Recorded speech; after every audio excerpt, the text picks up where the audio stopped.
Okay. All right. So now we're recording.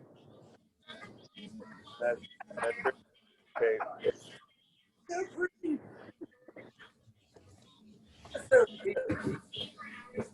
So, there I am on my phone, and it's really hard to mute everyone. Well, I got it.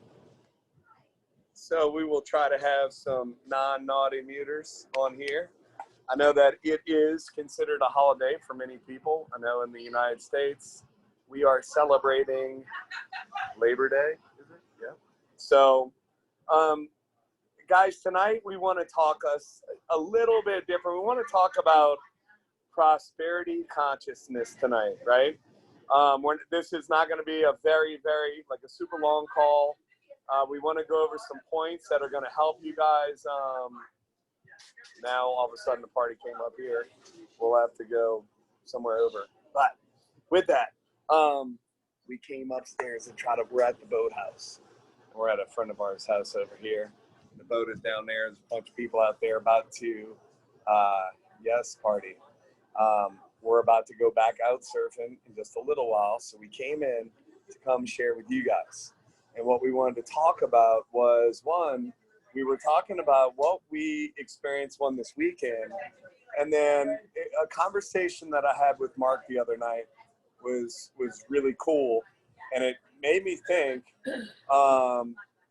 for people, we've been very intentional about not talking a lot about money and not making a big deal about money, that we focused in on helping the new people and helping them go out there and make $500 to $1,000 a month. And we've also shared that is, in a sense, it's a great thing. It's different than what many people are doing, but it also doesn't help you guys recognize what's possible in chasing the dream. And for you guys to be able to grasp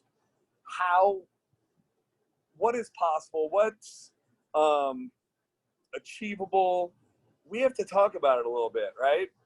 And I was talking to Sean along with his bride, Kim, when we went to go buy them a new truck a few weeks ago when they came into town. Now, he'll tell you his perspective and how he feels, because these guys are very, very easily pleased, where they're not they're not looking for, all the flashy stuff and all that. For them, everything is about experience. It's about having the freedom to be able to travel and do the things that they want to do. But let's share a little bit about the perspective and what is the difference between, now he had a really great shape, nice truck that was older. And his perspective was, hey, this truck's paid for. Why in the world would I go get another truck? And then when that truck started to give him problems, we were talking about, he's like, I don't need anything special. I don't need any whatever. And then as we started to go look, and you drive one truck and then you drive another truck and share your perspective of that. Yeah. So it's kind of different. We lived in a third world country for 2 years. And so for me, being back on the mission field, being able to travel where we want to do and just really impact people's lives is what Kim and I and our family's about. At the same time, having reliable vehicles, reliable tools to be able to do what we need to do here to create the income, to be able to do that is also important. But I keep the picture on my phone where we were sitting at the desk and the salesperson was finishing the paperwork, and Chris looks at me and he's like, are you excited? And I'm like, it's just a truck, dude. It's a tool. It's just a tool to do what I got to do. And I actually felt guilty. Like I felt bad. Like he was more excited than I was. And I was like, oh, I don't mean to come off that way. But for me, like I would love the type of truck, the style, the setup of like what Chris has, but it's not a necessity, right? So I've always lived just above necessity and then put everything else into everybody else. So for me to really step out and being basically debt free for a long time now, to assume debt, which we actually need to write off so much money every year. From a business point of view, having multiple businesses, it was tough for me to step out and do that, to be honest with you. But every single day, I'm so glad that we've done it.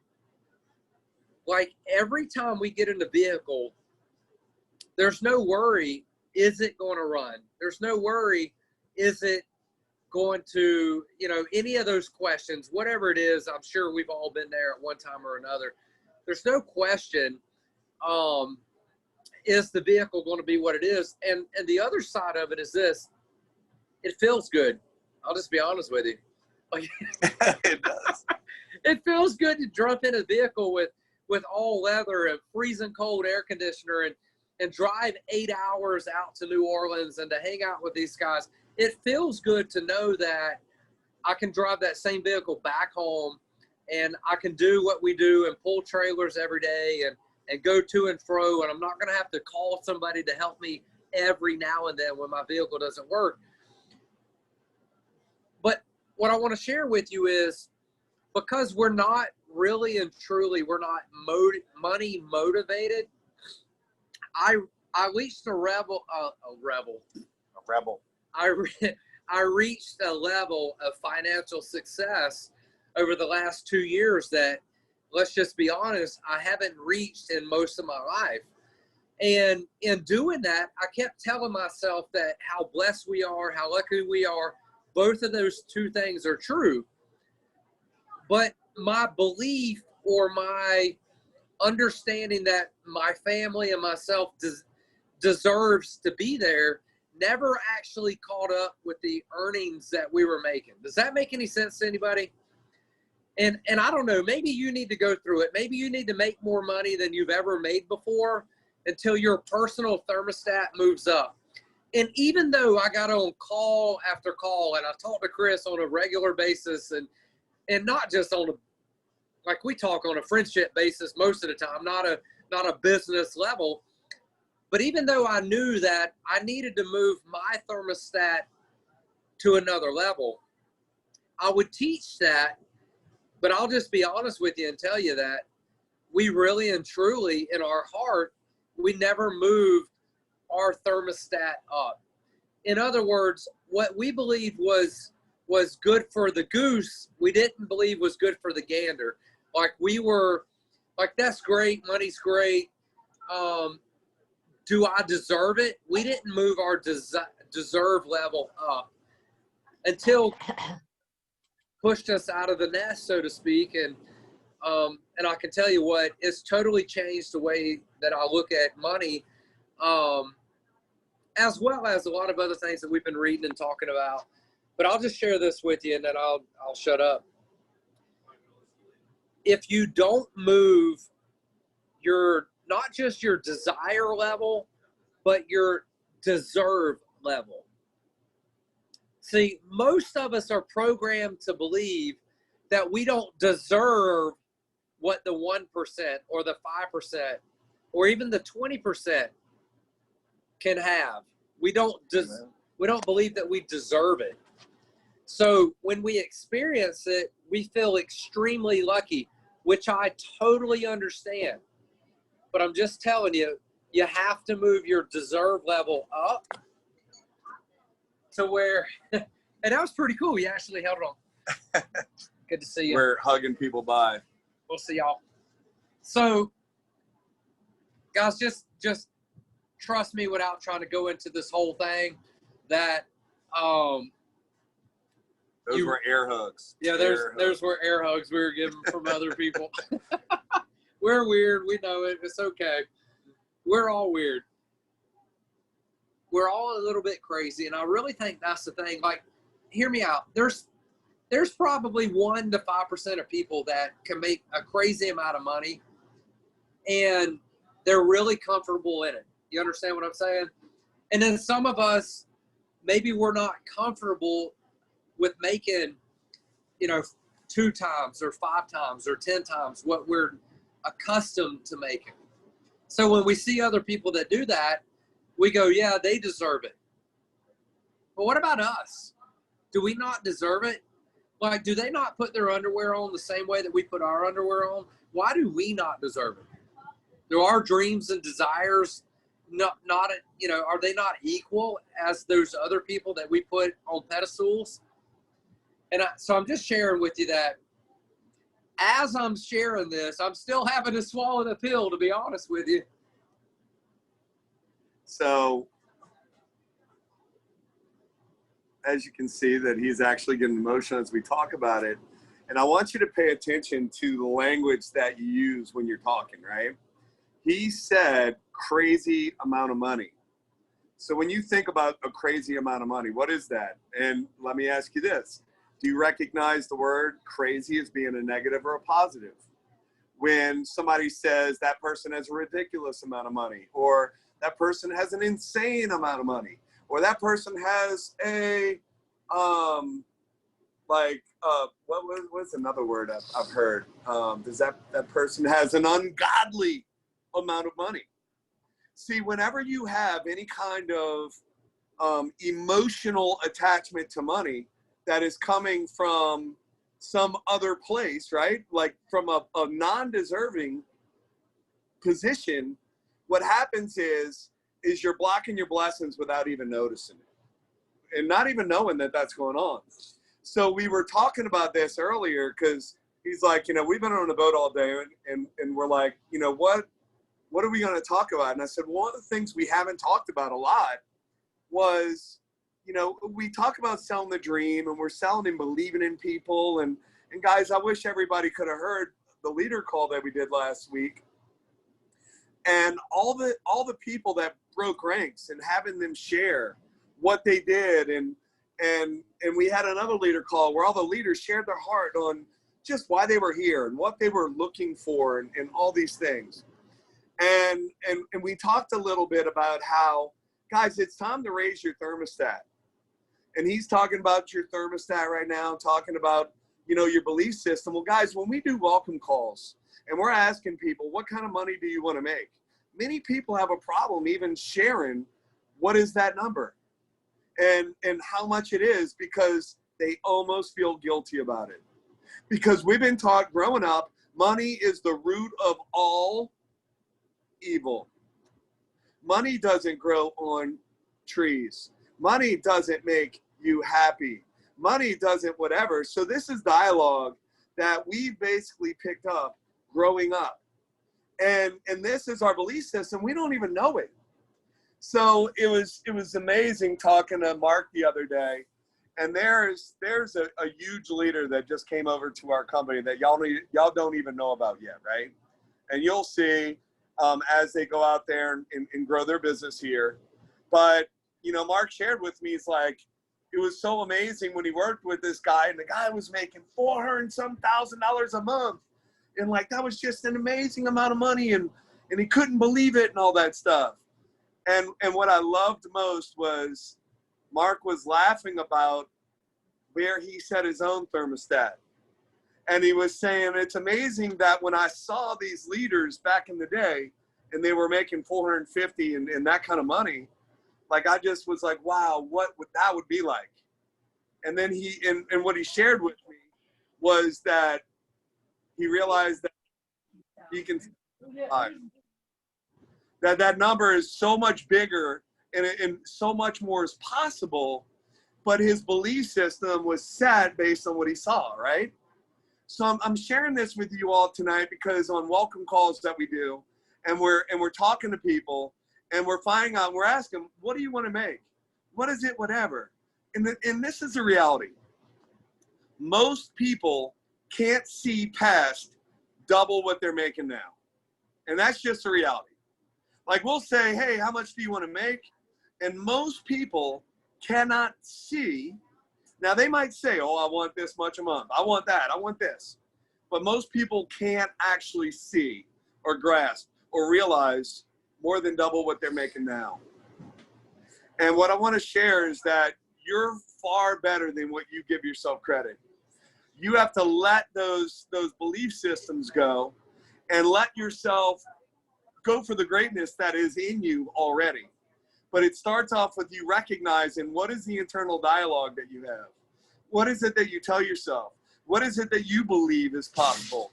What kind of conversations are you having with yourself? Are you saying that's an ungodly amount of money? And I'm asking that because this is the thing. You can't attract what your thoughts repel. True. You can't attract what your thoughts repel. So if you think that money will fall easy, Did you want to have? we have some naughty unmuters out there. Naughty, naughty, naughty. All right, I got it. So you can't attract what your thoughts repel. So if you think that money is the root of all evil, guess what you'll never attract? Money.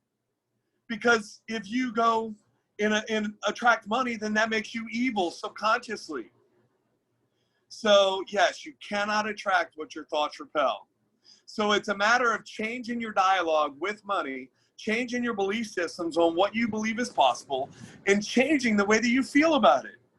Because guys, we were talking about yesterday morning, we woke up early, we grabbed a boat, we shot out to Grand Isle, which was a long boat ride across rough water and all this stuff.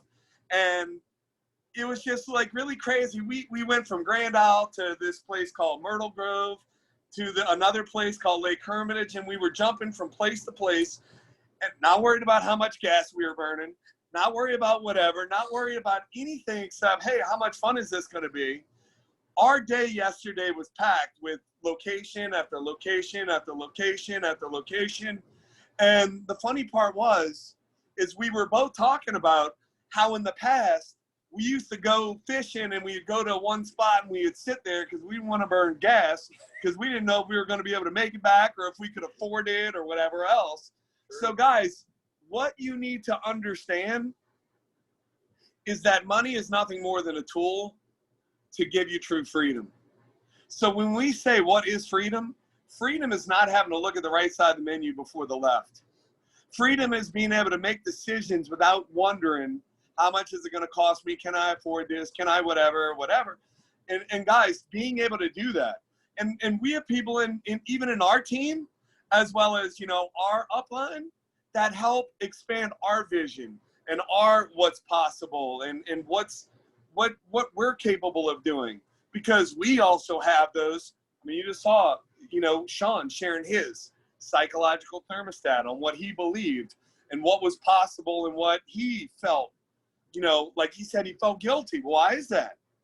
Because we were taught money is the root of all evil.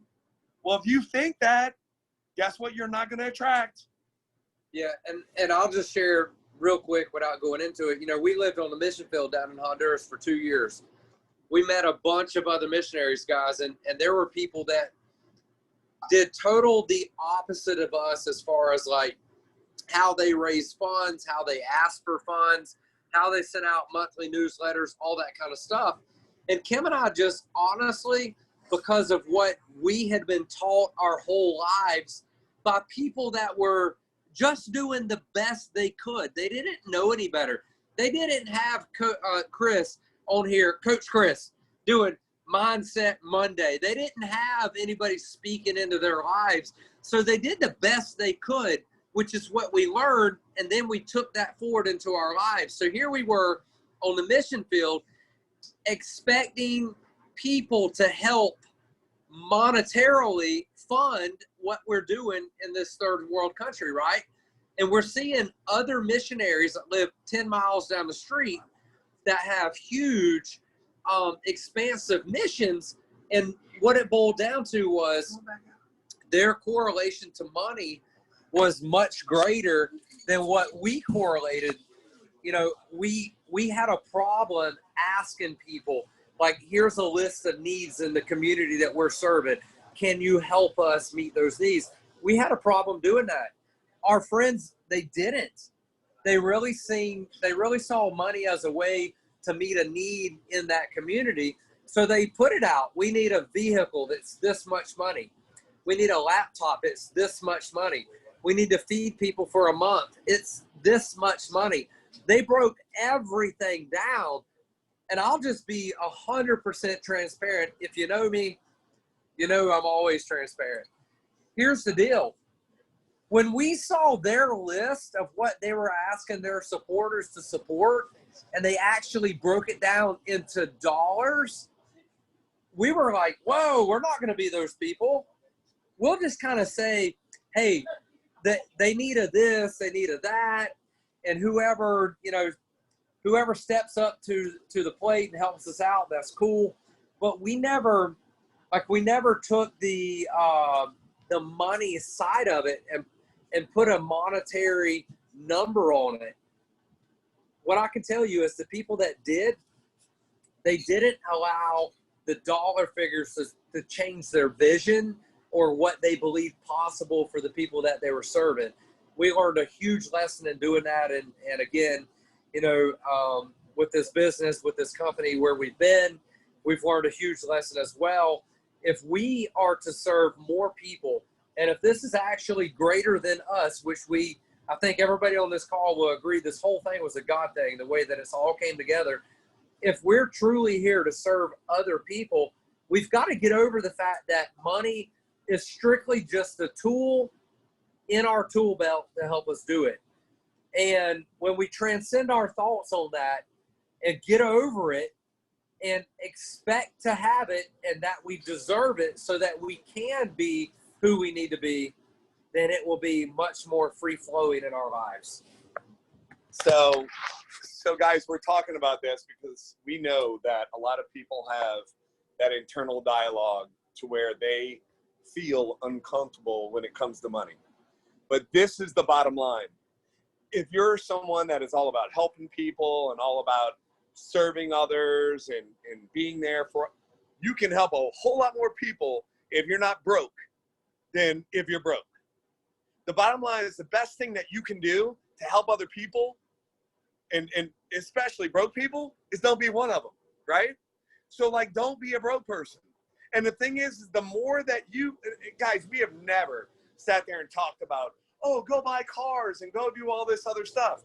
You're starting to see some of that stuff happen within the team because it has to. And this is why. Because people need another goal to step towards. And many people in the team have already achieved so many goals that they don't have anything else to work towards until they find another thing, another service, another this, another that. And many of them are doing different things. Guys, you never hear Mark and Judy talk about money. But what I can tell you is that those promotions and things where they're throwing money out and all that, you can't do that if you don't have it. You can't go, serve and help a whole bunch of other people if you don't have it. But they've never sat there and go, oh, look at what we're doing. Look at my diamonds. Look at, hey, pass me the Grey Poupon or whatever crazy stuff. But what I'm saying is that these people, Sean's choking over there, spitting out hamburger and stuff. But this is the thing, that nobody wants to hear, oh, look at all my stuff. And what I love about this culture, what I love about this community is that that's not us. But by us not talking about money and what's possible and having those great things, what's the difference between the people that have jets and you? Nothing. They just believe they deserved it. See, I believe in my belief system from a biblical perspective is that he came so where we can have life and live it more abundantly, and that we can have everything we want. But the enemy wants to steal that from us. The enemy wants us to believe that by having great things, by having all this stuff, that's not good because money is the root of all evil. Well, guys, that's a lie. The bottom line is that whenever there's a tragedy, whenever there's a hurricane or whatever, who comes in and brings the most value the fastest? The churches and the communities and the different things. They come in and have things boom, boom, boom, boom, boom, better than the government does, better than anything else. And it's amazing. And the bottom line is that if you're not one that thinks about money, you still deserve to go out and make a bunch of it so you can go out and help people. Because if you don't have that money, look, I can promise you this. And then you might say, well, I can give my time. Go call a charity and tell me you want to give them your time. They want your money. Everybody wants your money. They can't do anything with your time. They need money. Anything out there that's going to bring value to whatever, you need to have money. So we felt it was imperative to talk about that tonight and talk about what is your belief system in terms of money. What do you feel? How do you feel about it? And if you start to have any negative thoughts towards money, it's time to shift it. It's time to shift it, because if you don't shift that mindset, it will bring you back down. And guys, whatever amount of money, your thermostat will bring you back down to the comfort zone. So even if you make a bunch of money, what will happen is if you don't shift that thermostat up and move the temperature, your money will come right back down to your belief system. So the bottom line is that for things to change, we need to change. For things to get better, we need to get better. And what I'm talking about is shifting our mindset, shifting the way we feel about money, shifting. Like, I remember when, you see somebody like, oh, that rich person, like, and guys, TV is conditioning people for this crap all the time. Like, we are being conditioned that, like, look at every villain in almost every movie. It's always the rich guy. You notice that? Let's talk about it. Spider-Man. Who is the bad guy?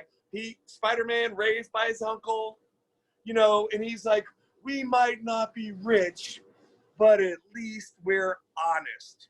I remember that saying in that movie, Spider-Man, and I'm sitting there going, wait, what do you mean? Are you saying that if you have money, you're not honest? That's what they're telling you. That's what your conditioning is when you're listening to these movies and the radio and the songs. Like, guys, I don't really listen. I listen to music, but I don't hear the words. And I started listening to the words, and there's a lot of stuff that's just like literally brain garbage that we're listening to, and we're programming ourselves by listening to this crap over and over and over, and we wonder why we have the thought process that we do. It's because of the crap we're listening to. So let's look at Superman. Remember Superman? Who was the rich guy? He was a farmer. Clark Kent grew up on a farm and all this stuff. Who was the bad guy? Lex Luthor, the rich guy, right? Spider-Man, who is the bad guy? The wealthy billionaire guy, right? Over and over and over, we've been taught to root for the underdog, the poor guy, the guy that didn't have a chance. And over and over, they condition us to believe that the wealthy people are the bad ones. Because again, why they do that? First off, you can't be controlled if you have money. And you won't attract what your thoughts repel, is what it really boils down to. And the unfortunate thing is there's a system out there that wants to keep us broke, busted, and disgusted, so where they can control. And that's just the reality. Whether you like it or not, that's the reality. And the bottom line is for us to take control of our lives, we have to take control of our finances. And that's where true freedom is. So guys, it was amazing when we were able to go and do all the things we did over the last weekend and didn't have to worry about how much it cost. Like when we look at, even the boat, like guys, look, there's the office. Boom. Y'all see that? That's the office down there. And like, do we need a boat like that? No. But if you want to do what we do, yes. There's a new version of it that's $300,000 new. Do I need that? No. But would I want it? Yes. Guys, it's just nicer when you have stuff that, it's amazing. Like, I don't know if you've ever been in a Tesla or if you've been in like just a really bad to the bone vehicle that's just totally incredible. Guys, it just feels different. And when you start getting accustomed to that stuff and start feeling it, you start to realize like there's a finer side of things. And again, we are not saying go out and finance stuff and do silly things. Most of the decisions that we make financially all have to do with tax decisions as well. Like, it's not like, oh, go buy a truck, go buy this. Like, most of what we're teaching is to do things that's smart tax-wise, to use it from a business perspective. We're not telling people to go into debt and go buy a bunch of crap as soon as they start making money. So I want to be very clear about that. But what we do want to do is help you to raise your financial thermostat, because we believe that every single one of you all were destined for greatness. Y'all were designed for greatness, but you have been conditioned to settle for the garbage that we've settled for. And I'm going to close it with this, guys. One of my mentors, when I first got into personal development, you know, he offered to coach me. And I was like, you know, yeah, great. You know, like I was so excited, like waiting for this person to tell me what I need to do to bring my life to the next level. And some of you all are in that position.